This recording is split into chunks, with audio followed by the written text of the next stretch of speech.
You wake up, you pour a cup of coffee, maybe later you take an ibuprofen for a headache or, swallow an antibiotic your doctor prescribed. We do this every single day. Oh, yeah, constantly. Right. You take a sip or you gulp down a pill, the headache goes away, and you just trust that the chemical will do its job and then, well, politely leave. Just exit stage left. Exactly. But have you ever actually stopped to think about where it goes? Tracking that chemical's exit strategy is completely fascinating because figuring out exactly how your body takes out the trash isn't just some cool biology concept. Getting the math wrong on how fast a drug leaves your system is, literally a matter of life and death. It really is. And it's something we completely take for granted. We basically treat our own bodies like a black box. Drug goes in, symptom goes away, end of story. Right, magic trick. Yeah. And if you ask almost anyone how long a drug lasts in the body, they'll immediately ask, what is the half-life? Which makes sense. That's the buzzword. It is treated as the ultimate gold standard of pharmacology. But clinically and mathematically, that is a massive misconception. Half-life is really just a shadow. The real star of the show, the fundamental metric that governs everything about drug dosing, is clearance. Okay, let's unpack this. Because if half-life isn't the main event, and clearance is, we really need to know exactly what clearance actually means. And I'll admit, when I started looking into the pharmacology sources we have stacked up for today's deep dive, I realized I had to completely unlearn what I thought the word meant. Yeah, it definitely helps to separate two words that are often thrown around interchangeably, which are excretion and clearance. Right, they sound like the exact same thing. They do, but they aren't. Excretion is the physical, literal removal of a chemically unchanged drug. That happens via your emunctory organs, chiefly your kidneys, but also your liver, your lungs, your sweat. So that's the drug actually leaving the building. Yes, physically exiting. But clearance is the quantitative concept that ties all that physical removal and metabolism together into a single workable number. The formal definition of clearance is the theoretical volume of blood or plasma from which a drug is completely and irreversibly removed per unit of time. Wow, okay. And it's almost always expressed in milliliters per minute. Wait, let me make sure I'm wrapping my head around this because that definition really tripped me up at first. When I hear rate of drug removal, I naturally picture a mass, like removing 10 milligrams of ibuprofen every minute. Right, a physical amount. Yeah, but clearance isn't about the amount of the drug, it's about the volume of the blood. It's not mass per time, it's volume per time. That is the crucial distinction that even, honestly, medical students struggle with initially. Let me try an analogy here to see if this makes sense for you and the listener.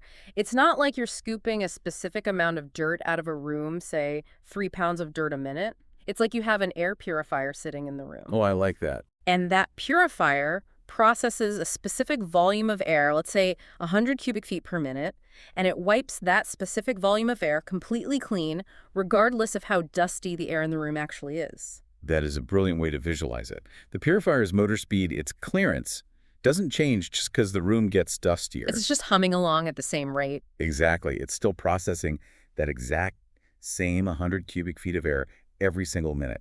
Now, the actual mass of dust it catches will be higher if the air is thicker with dust, which is why the actual rate of elimination is the clearance multiplied by the concentration of the drug. Ah, okay. That makes the math click. But the clearance itself, that baseline motor speed, remains constant. But the body doesn't actually work like a machine taking one specific milliliter of blood, scrubbing it 100% clean, and putting it back in circulation, does it? No. And this is where early 20th century renal physiologists actually got themselves totally tangled up. They treated clearance as a literal physical description. Like it was actually scrubbing little drops of blood. Basically, yeah. They imagined the kidney washing a specific portion of plasma perfectly clean every minute. Modern pharmacokineticists had to step in and correct this.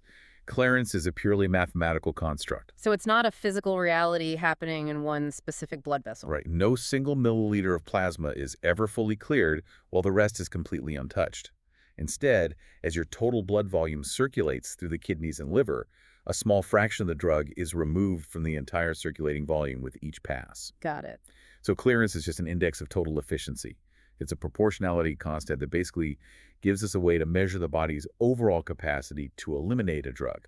Man, if it's just a mathematical concept, it really makes you wonder who actually sat down and invented the math for this. Someone had to figure this out from scratch. And looking at the history in our notes, clearance didn't even start with pharmacology or medications at all. It started with pee. which is, funny enough, where the cutting-edge science was happening at the time. In 1928, an American biochemist named Donald Van Slyke actually coined the term clearance. What was he working on? He was trying to describe how efficiently the kidneys removed urea from the blood into the urine. And then, in the 1930s, a physiologist at NYU named Homer W. Smith took that concept and totally revolutionized it. Right. He used a specific plant starch, didn't he? Something called inulin with a U. Yes, inulin. And inulin is fascinating because the kidney treats it in a very singular way. When inulin reaches the kidney's main, filters the glomeruli, it just passes straight through into the urine like a ghost. Like it's not even there. Exactly.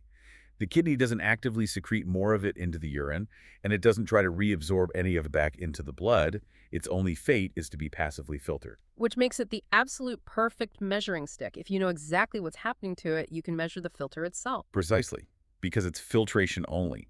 Measuring inulin clearance became the gold standard way to measure a patient's glomerular filtration rate, or GFR. And it still is, right? Amazingly, yes. Almost a century later, inulin clearance is still the reference standard in nephrology today. We rarely do it clinically, though, because it requires constant IV infusions and perfectly timed urine collections. Oh, yeah, that sounds like a logistical nightmare for nurses and A patients. total nightmare. Yeah. But scientifically, it absolutely remains the benchmark. But the history gets even wilder when we look at how this math crossed over into drugs. We have this solid math for kidney function in the 1930s.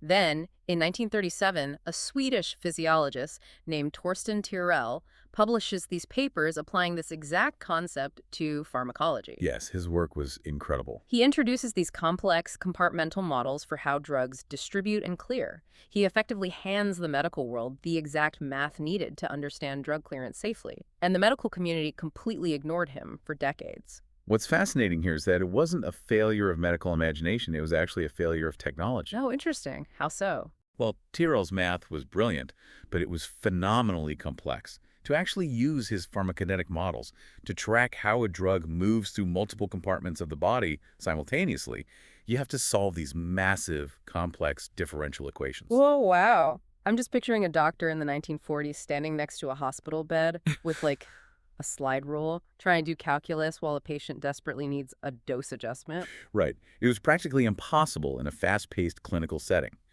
Pharmacokinetics only became a mainstream clinical discipline when computer processing power finally caught up in the 1960s and 70s. That makes so much sense. Once computers could handle the differential equations in seconds, clearance was universally adopted as the central parameter of drug elimination. So we finally have the computers to do the math, but what is that math actually tracking inside the body? Let's look at the main organ doing the heavy lifting, the kidney.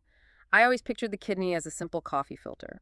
Blood goes in, the waste drips out into the bladder, clean blood goes back. But it is so much more aggressive than that.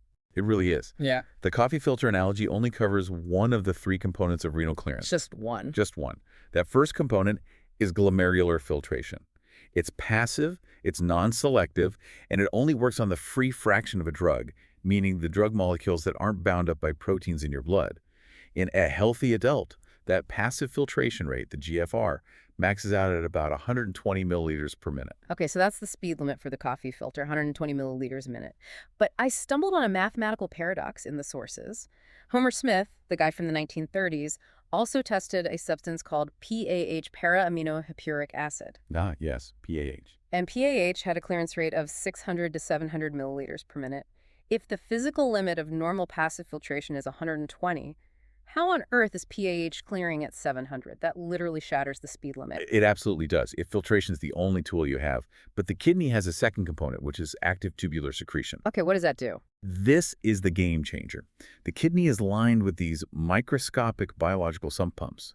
They don't just wait for the blood to slowly drift through the filter. They actively reach into the tiny blood vessels surrounding the kidney, grab the drug molecules, and forcibly throw them into the waste tubes. Wow. So it's not just a passive drip. The kidney is actively bailing water out of the boat. Exactly. PAH is both passively filtered and it is almost completely actively secreted by those pumps in a single pass. That is the counterintuitive proof that clearance is not capped, by just how much blood passively filters through. Because active transport can clear a substance vastly faster. Right, and just to complete the picture, the third component is passive tubular reabsorption, where some drugs actually diffuse back out of the waste tube into the blood, kind of fighting the clearance process. Just sneaking right back in. Well, that active pumping mechanism, the bailing out of the boat, actually leads to one of my absolute favorite historical stories. It involves penicillin during World War II. Oh, such a great example. When penicillin was first introduced, it was essentially a miracle drug, but they literally couldn't manufacture it fast enough to meet the immense wartime demand. Yeah, the supply chain was incredibly fragile. And to make matters worse, penicillin is cleared from the body extremely rapidly by those exact active secretory pumps in the kidney. The human body was just throwing this incredibly precious drug into the urine as fast as it could. So doctors had to resort to collecting the urine from soldiers being treated with penicillin, chemically extracting the drug back out of the pee and injecting it into the next soldier. It was a literal recycling program for antibiotics. But obviously, you can't win a global war by recycling urine. Researchers realized they had a pharmacology problem. They needed to stop the kidney from actively pumping the penicillin away, and they developed a drug called probenecid for this exact purpose. Probenecid competitively blocks those specific transporters in the kidney.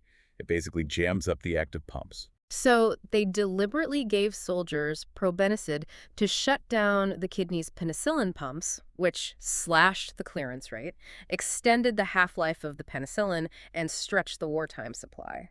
They engineered a deliberate drug-drug interaction to solve a logistics crisis. It's amazing, and we still use that exact trick today.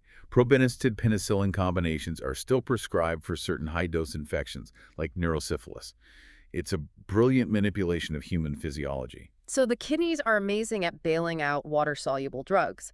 But what if a drug doesn't dissolve in water? What if it's a fat-soluble pill you just swallowed? The kidney's pumps can't grip it. That means the body needs a completely different security checkpoint before that drug hits the brain.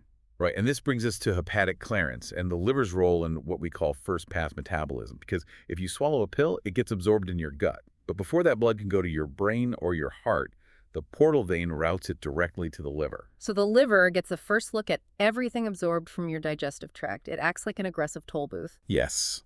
For many drugs, the liver takes a massive cut right off the top. We call this the hepatic extraction ratio. I was reading about the beta blocker propranolol in the notes, and it blew my mind how the liver treats it. Propranolol is almost completely 100% absorbed in the gut. But as that blood passes through the liver for the first time, the liver acts like that toll booth and takes a 75% tax. It's a huge hit. It metabolizes 75% of the drug before it ever reaches the rest of your body. Which means the oral bioavailability is only about 25%. And this is where it gets dangerous. If a doctor is used to giving a patient an oral dose of propranolol, which has that massive 75% tax already built into the pill size, and suddenly the patient is in the hospital and gets that exact same dose via an IV, then the liver's toll booth is bypassed entirely. wow, yeah. The IV goes straight into the systemic veins. If you give the oral dose amount intravenously, 100% of the drug hits the system, not 25%. It produces a massively larger, potentially lethal effect. Failing to adjust for that first pass clearance has caused very real dosing errors. But the liver's role in clearance isn't just about the amount of drug it destroys. Sometimes it's about the specific pathway it uses. And what happens if a roadblock gets set up? We connect this to the bigger picture. The liver relies on specific enzymes to clear specific drugs. And if something interferes with those enzymes, the results can be catastrophic. The classic teaching case for this is terfenadine, which was sold under the brand name Seldane. I remember Seldane. It was a huge allergy medication in the 80s and 90s because it didn't cross the blood-brain barrier, so it didn't make you drowsy. It was revolutionary. It was wildly popular. But Seldane was peculiar. It was a prodrug. Meaning The parent drug, the actual chemical in the pill, was totally inactive. It only worked because your liver, specifically an enzyme called CYP3A4, rapidly cleared it by metabolizing it into an active form. Wait, so if the parent drug was inactive, why was it dangerous? Did the FDA just not realize it was toxic when they approved it? Oh, they knew the inactive parent drug was highly toxic to the heart. If it was allowed to accumulate in the blood, it caused dangerous electrical irregularities, fatal arrhythmias. But the FDA relied on the liver being a perfect, uninterrupted machine. What they didn't account for was human behavior. Human behavior like taking your morning allergy pill with a glass of grapefruit juice. Exactly. Grapefruit juice happens to heavily inhibit that exact CYP3A4 enzyme. Patients took Seldane along with an antifungal or an antibiotic or drank grapefruit juice. Those substances block the clearance pathway. The toll booth was completely shut down. The clearance pathway was blocked, so the toxic parent drug couldn't be metabolized. It rapidly accumulated in the blood, causing those fatal arrhythmias. Multiple people died.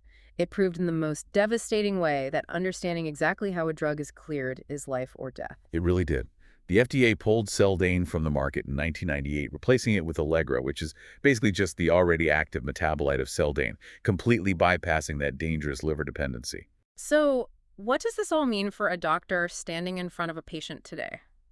If clearance is this vital, if getting it wrong causes overdoses or arrhythmias, how do doctors actually measure it in the clinic? Because we already established you can't just hook everyone up to an IV of plant starch to measure their GFR. Right, and this is where we circle back to why dethroning half-life is so important. Half-life is mathematically derived from clearance and something called the volume of distribution, or VD. The formula is half-life equals 0.693 times VD divided by clearance. Wait, I want to make sure I understand volume of distribution. That's essentially how widely the drug spreads out into the body's tissues, right? Yes, and the vital thing to notice is that if a patient is obese or if they have severe fluid overload edema, their volume of distribution goes way up because there's physically more tissue or fluid for the drug to hide in. Oh, think back to our air purifier analogy. The purifier's motor, the clearance, is running at the exact same speed. But if you move that purifier from a small bedroom into a massive cavernous warehouse, a higher volume of distribution, it's mathematically going to take a lot longer to clean all the air, even though the machine itself isn't broken. Precisely. The half-life mathematically lengthens, the drug stays in the body longer, but the clearance hasn't changed. The patient's kidney function might be perfectly healthy, but if you only look at half-life, you might falsely assume their organs are failing. Half-life misleads you. Which is why clinicians have to estimate the actual clearance. And to estimate kidney clearance, doctors use a surrogate marker, serum creatinine. Creatinine is a waste product from muscle metabolism. Your muscles constantly break down creatine phosphate, producing creatinine, and your kidneys constantly filter it out. So in theory, if your kidneys are failing, creatinine builds up in your blood. High creatinine equals low clearance. Simple enough? But there is a massive pitfall here, known as the normal creatinine trap. Think about an 85-year-old patient. They naturally have much less muscle mass than a 25-year-old. Yeah. Because they have less muscle, they produce very little creatinine to begin with. So even if their kidney clearance is severely failing, their blood test might show a normal-looking level of creatinine simply because they aren't producing much of it. Exactly. The lab report comes back looking fine, but it's an illusion. Their actual GFR is drastically reduced. And if a doctor trusts that raw normal creatinine number and gives them a standard dose of a renally cleared drug like digoxin for heart failure, the drug isn't cleared. It builds up and causes highly preventable, tragic toxicities. Wow. And estimating clearance from creatinine isn't just a challenge with age. As the sources point out, it has been a site of intense, real-world debate regarding medical equity. Historically, the math used to estimate GFR from creatinine included a race coefficient. The formula assumed that Black patients, on average, had higher muscle mass and therefore would naturally have higher creatinine levels at the exact same level of kidney function. Right, the math effectively adjusted their estimated kidney function upward. The criticism was that this mathematical adjustment could artificially bump up the estimated kidney function for a Black patient, making their kidneys look healthier than they actually were. Which has massive real-world impacts. If the math says your kidneys are fine, but they're actually failing, that delays vital referrals to specialists, or worse, pushes a patient further down the wait list for a life-saving kidney transplant. The stakes are incredibly high. In 2021, the National Kidney Foundation and the American Society of Nephrology formally recommended shifting to a race-free equation for estimating kidney function. Laboratories across the U.S. have largely made that transition. It's a really powerful, factual example of how the mathematical models we use to estimate clearances don't just exist in a textbook. They have deep clinical consequences for everyday people. We have covered an incredible amount of ground today. To pull this all together for you listening, total body clearance is additive. Your kidneys, your liver, your lungs, they all add up to your total elimination capacity.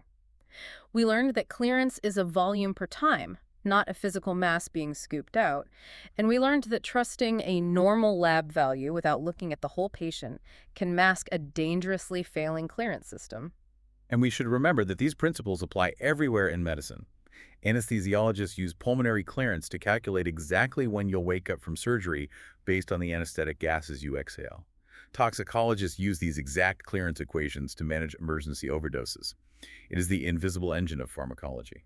But before we wrap up, there is one final, mind-bending concept that I want to leave you with to ponder. We talked about how the liver acts like a toll booth, metabolizing drugs and clearing them out of the blood by dumping them into your bile, which then goes into your intestines to be excreted. A very efficient exit strategy. Usually, yes, but there is a phenomenon called enterohepatic recirculation. For some drugs, the liver successfully clears them, dumps them into the bile, sends them to the intestines, and then the intestines just reabsorb the drug right back into the bloodstream. It creates a continuous, frustrating loop. The body kicks the drug out the front door, and it just breaks right back into the house through the window. It makes you wonder, how do doctors combat a drug that simply refuses to leave the body? It completely reframes the journey of that morning cup of coffee or that antibiotic we talked about at the beginning. You swallow it, trusting it to politely leave, but maybe, just maybe, it's still circling the block. A perfect reminder that the body is rarely as simple as a black box. Never simple, but always fascinating. Thank you for joining us on this deep dive into the hidden math of human biology. Keep questioning the world around you, and we'll catch you on the next deep dive.